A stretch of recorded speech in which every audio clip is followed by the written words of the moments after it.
This is a focus leader. Do your movies look like this?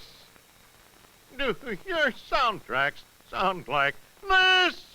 Or like this? If so, you need this. A focus leader. First, set your lens so that these lines are sharp and clear on all parts of the screen.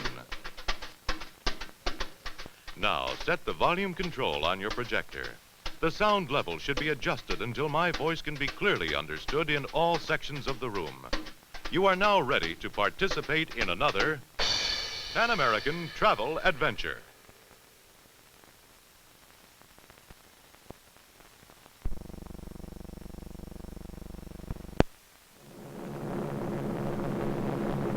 In every man's heart, there is a secret place.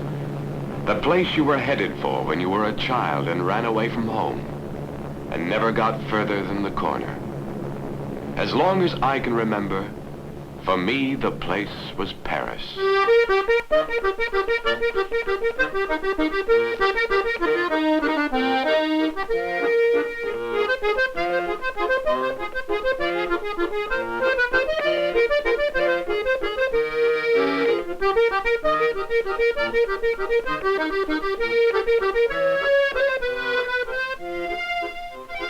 Somehow, even though I'd never been there, coming to Paris was like coming home. The Arc de Triomphe standing there as familiar as a face in a family album. The great open squares flooded with sunlight. The gardens of the Louvre.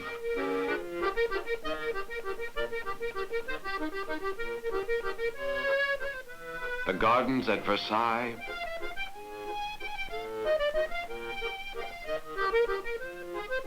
I'd seen its picture in books and heard its echo in old songs, and yet I never really knew anything about Paris until I was there, listening to its voices, watching the April morning touching its river.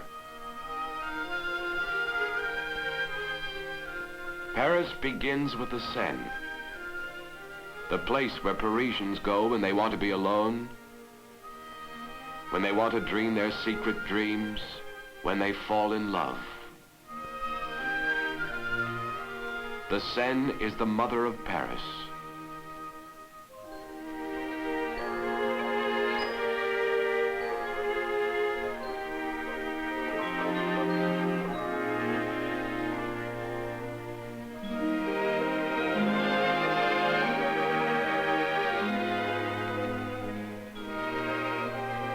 Towering up out of the river stands the Cathedral of Notre Dame.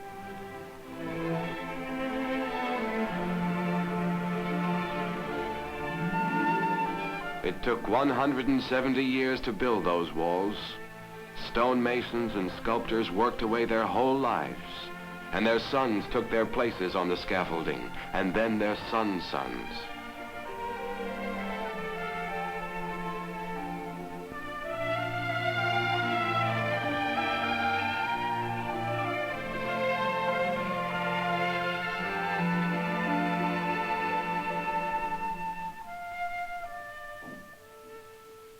Up where Notre Dame's gargoyles brood eternally over the beauty of Paris, I thought of all those who had lived in this city and helped to make its name unforgettable. Somewhere under these rooftops, behind a window like this, Zola wrote his first novel. Crippled little Toulouse-Lautrec painted his sad women with their haunted eyes. In these narrow streets of Montmartre, Gauguin clomped along in his blue wooden shoes, dreaming of a voyage to Tahiti.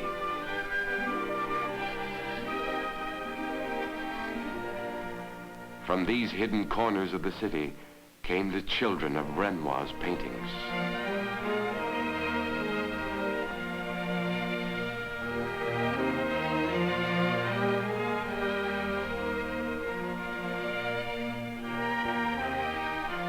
The children of Paris, looking so wise, so serious.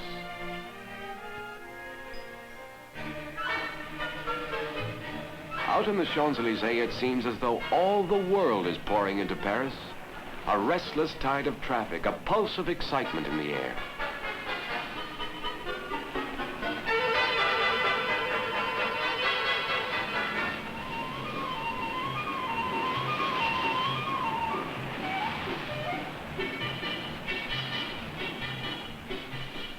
Everywhere else in the world, a boulevard is just a broad avenue. In Paris, it's a theatrical production. No actor at the Comédie Française gives a better performance than a Paris taxi driver trying to talk his way out of a ticket.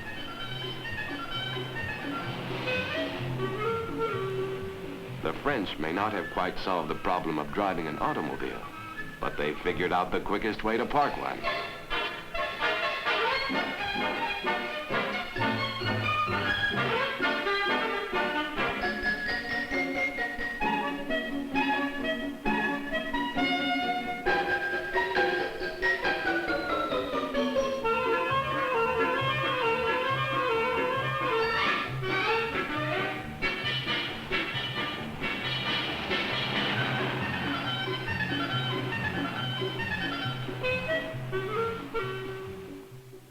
A city with 1,000 faces.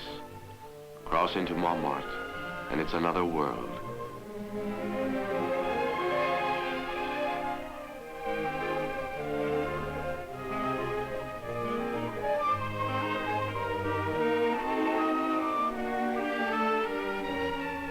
The cool dignity of Sacre Coeur looking down on crumbling little back streets where half the citizens are professional artists and the other half are amateur critics. The face of Paris changing from Montmartre to the green banks of the Seine.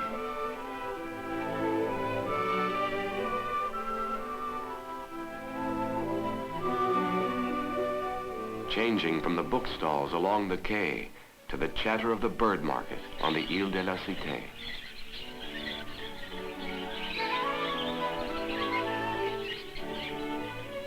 Here among the birds, the eyes of Paris are the eyes of an enchanted child. But out on the flea market, the eyes of Paris are the hawk's glance of a bargain hunter on the prowl. A Mad Hatter's collection of merchandise, as though all the attics of the city had been ransacked for the treasures spread out on the counters.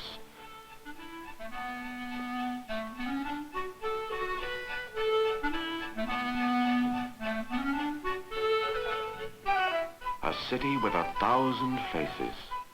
Les Halles. At the crack of dawn, it's the best show in town.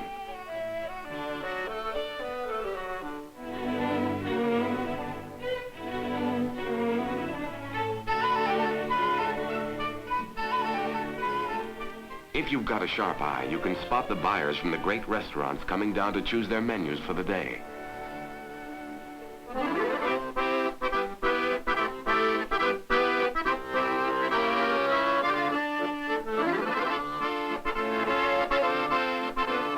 When it comes to listing the arts of France, alongside music and painting and poetry, put food.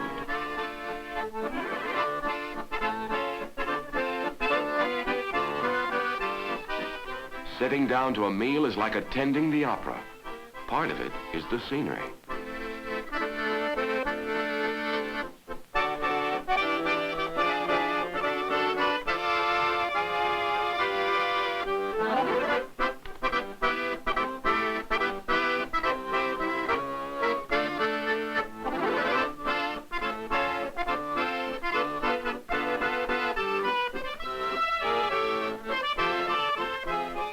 Poets have broken their hearts searching for the word to describe this place.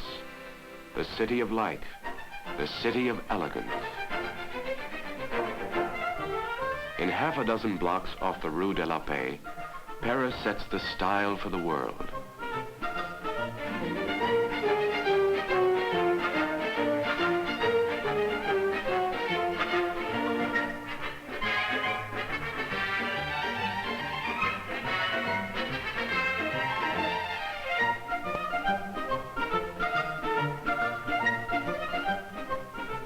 What Paris is wearing this morning, New York will be wearing next month.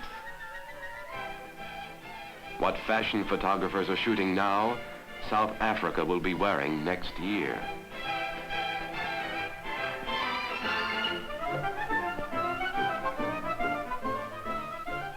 Portrait of a city, the mannequins arriving for work in the morning.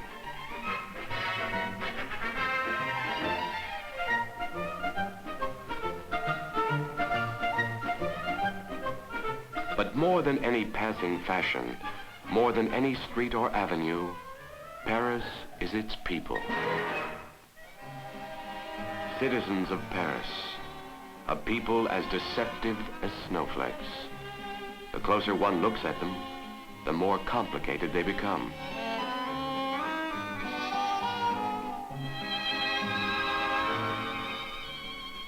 A Parisian can work with the dedication of a medieval craftsman, or loaf away the day like a schoolboy.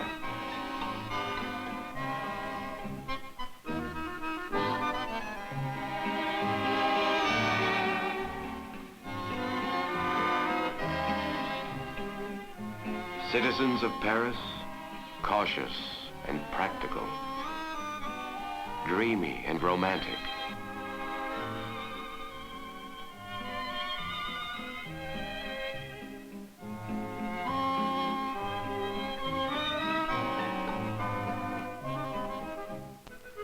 A people with a taste for talk.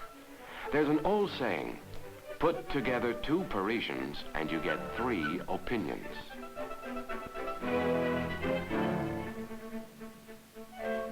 Nothing so satisfying as complaining about the politicians, protesting about the price of tomatoes, passing on a bit of gossip about the little blonde next door.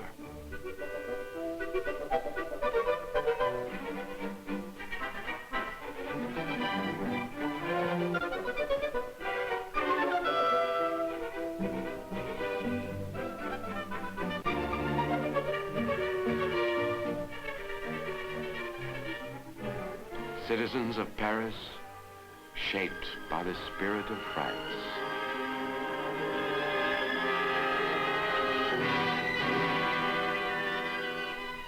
A nation with 2,000 years of history, a heritage going back down the centuries.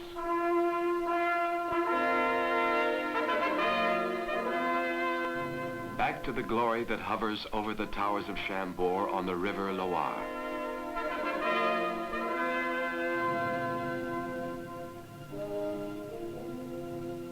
Back to the clash of battle in the Roman arena at Nimes.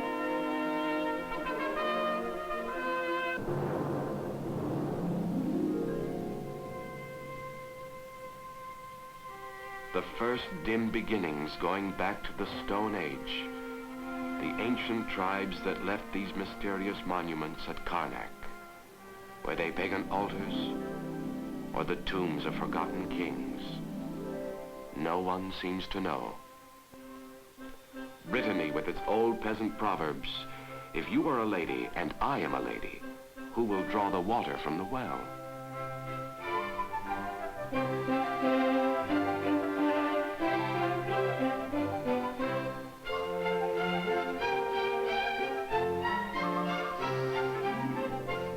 Your most precious possessions, says the father to the son, are a strong woman and a loaf of bread.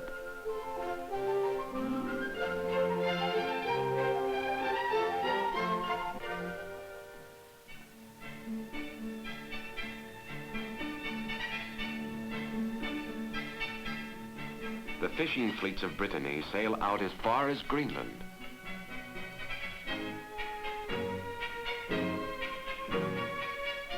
The local sailors say that somewhere offshore lies a great city that was buried long ago, when a Celtic princess unlocked the dike with a golden key and went out to meet her lover. Hear that sound of the sea, they tell you?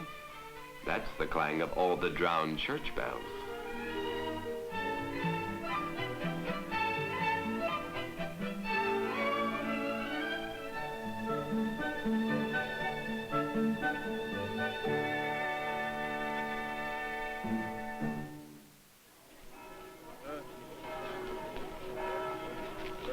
Every month of the year, somewhere in Brittany, there's a village preparing for a celebration.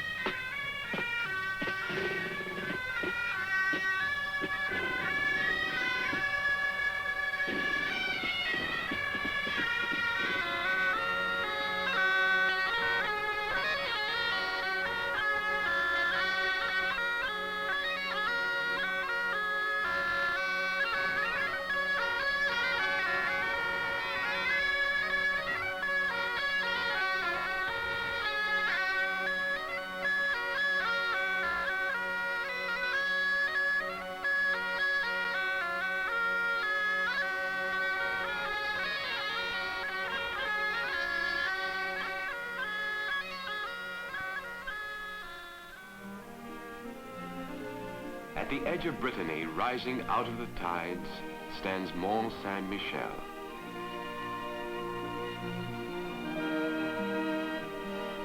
The Gothic Abbey where Benedictine monks have studied and prayed for 800 years.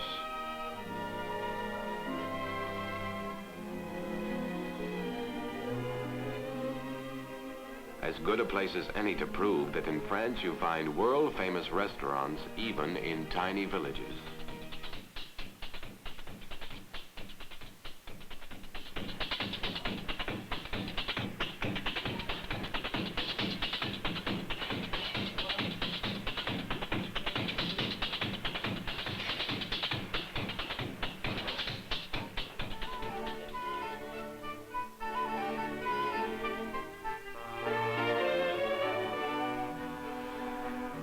The eggs were laid in the backyard this morning, but the brandy was born long ago in the northern vineyards. It takes at least 10 years to age a fine cognac, and at least 3 years to produce a decent champagne, using the mysterious process worked out by some inspired monk in the 17th century.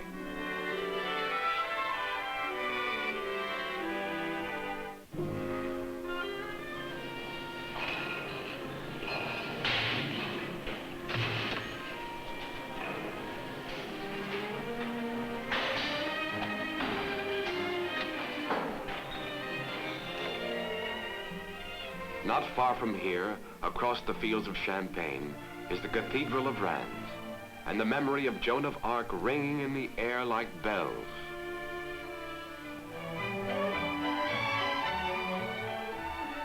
Mont Blanc, snow-crowned queen of the French Alps, the highest peak in all Europe. The slopes around Chamonix challenge Saint-Moritz as the leading mountain resort of Europe.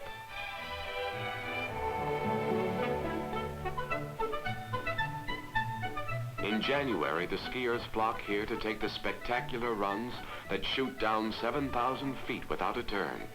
And in May, the mountain climbers start out. All it takes is a coil of rope, an alpine stock, and simple courage.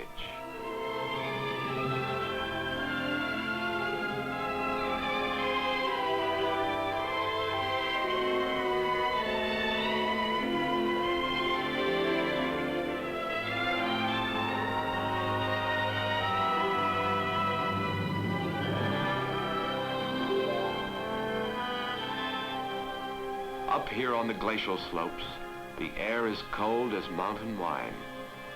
And a few hundred miles south, the Mediterranean burns blue in the sunlight.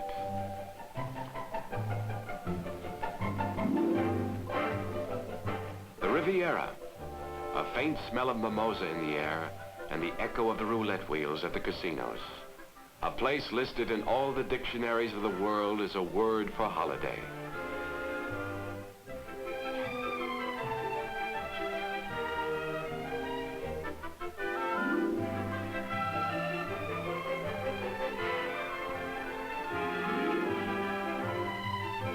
Côte d'Azur, principal cities, Nice and Cannes. Principal point of interest, Les Girls.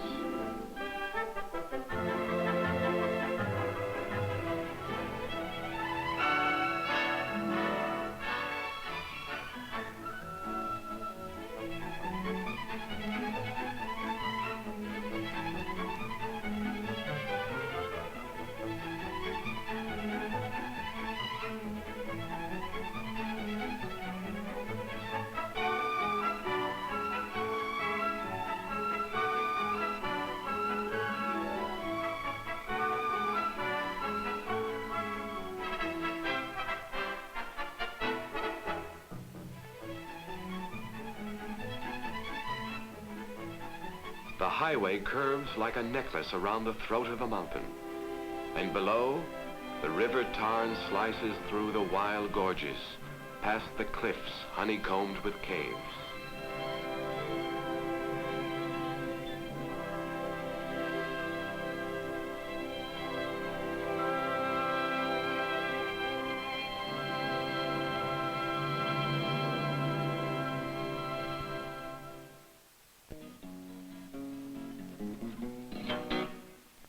une pièce sur une table attendait une bouteille dans une pièce sur une table attendait une bouteille pleine de Beaujolais. Un homme entra que l'alcool séduisait. Gypsies have camped here in the valley of Auvergne since the Middle Ages. The days when the walls of Puy-du-Dôme were hauled up on their astonishing peak, stone by stone.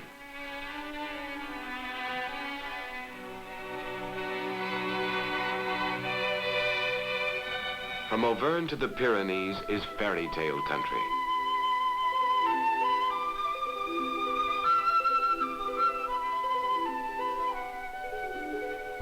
Under the turrets of Carcassonne, one seems to hear a voice beginning, "Once upon a time."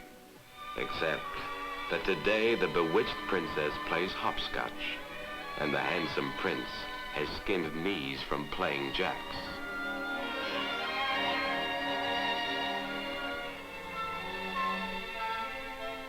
When knights in armor clattered across these fields, they were already weaving tapestries here at Aubusson, the technique handed down across the generations for 800 years.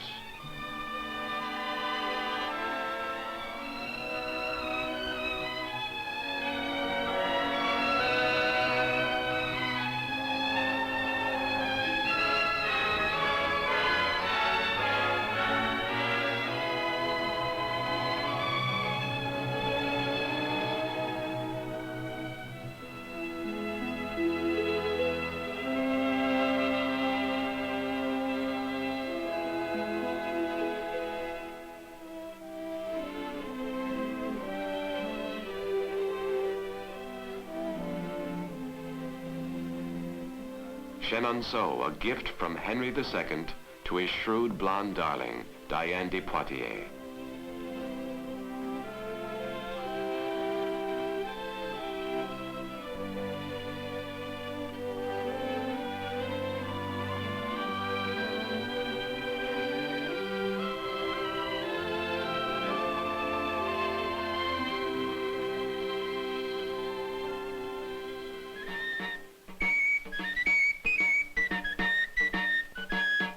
At the edge of the sea, beneath the Pyrenees, lived the Basques. No one knows where they came from with their mysterious language and their delicate dances.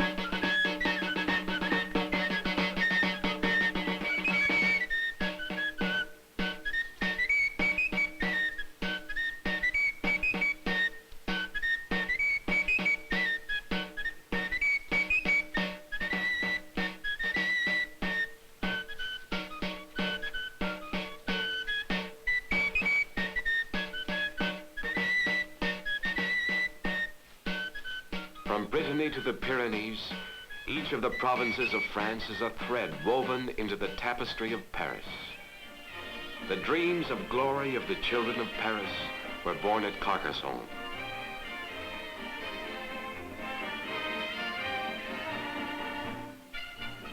Moi aussi, je vais la chanter, tiens, tu vas voir. Je vais la chanter avant les petits-enfants. Vous allez voir, vous savez une note de musique.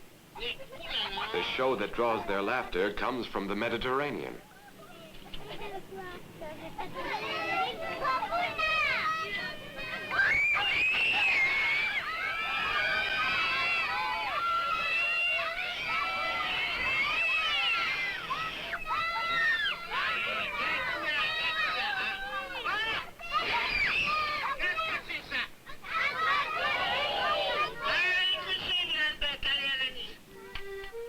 Every great city has a time of day when the air takes on a kind of magic.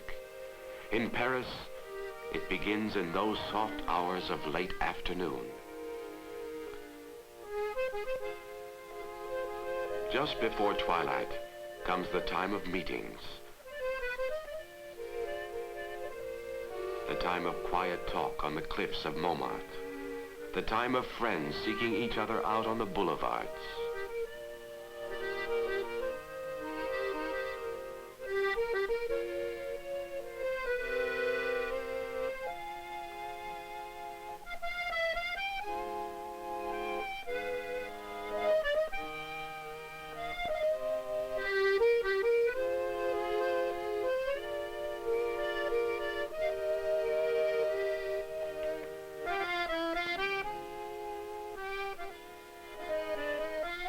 Along the river, the monuments stand silent.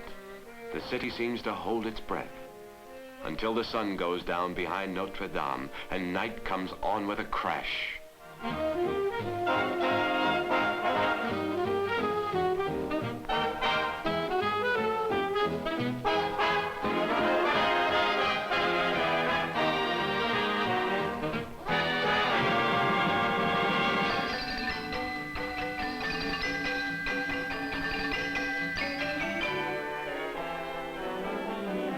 De thunes dans le bassin, histoire d'ouvrir le bal, pose ton cafard sur le zinc, et t'auras du bonheur pour tes 10 balles. Si tu pars à teint, qu'elle soit près du machin, car il faut bien que t'entends pour te détendre.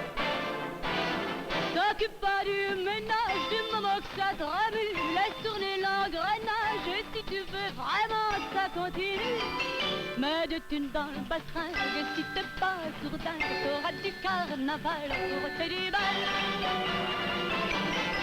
Mais je ne possédais qu'une pièce de 100 sous, et venez les couler dans le busophone. Paris, city of light, city of 1,000 faces, lifting its head in the night with all its fountains blazing like stars. In every man's heart there is a secret place, and for me the place is Paris.